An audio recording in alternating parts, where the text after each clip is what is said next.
একজন ব্যক্তি মুসলিম থাকতে গেলে, একজন ব্যক্তি ইসলামের মধ্যে নিজেকে রাখতে গেলে ওই ব্যক্তিকে যে কোনো পর্যায়ে হোক সলাত আদায় করতেই হবে।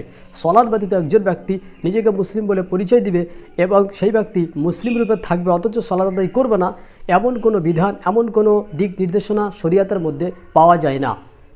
কেননা এই মর্মে আমরা রাসূলুল্লাহ সাল্লাল্লাহু আলাইহি ওয়াসাল্লাম একটা হাদিস উল্লেখ করতে পারি, যে হাদিস থেকে প্রমাণ হচ্ছে যে কোনো মুসলিম ব্যক্তি কোনো একটা পর্যায়ে সলাৎকে পরিত্যাগ করবে, এমন কোনো পর্যায়ে, এমন কোনো অবস্থান থাকতেই পারে না।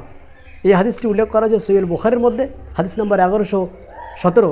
এখানে রাসূলুল্লাহ সাল্লাল্লাহু আলাইহি ওয়াসাল্লাম তিনি বলেছেন, ইমরান ইবনে হুসাইন রাদিয়াল্লাহু আনহু তিনি বর্ণনা করছেন, আন্না রাসূলুল্লাহ সাল্লাল্লাহু আলাইহি ওয়াসাল্লাম قال, রাসূলুল্লাহ সাল্লাল্লাহু আলাইহি ওয়াসাল্লাম তিনি বলেছেন, সল্লি কাইমান, তুমি দাঁড়িয়ে সলাত আদায় করো।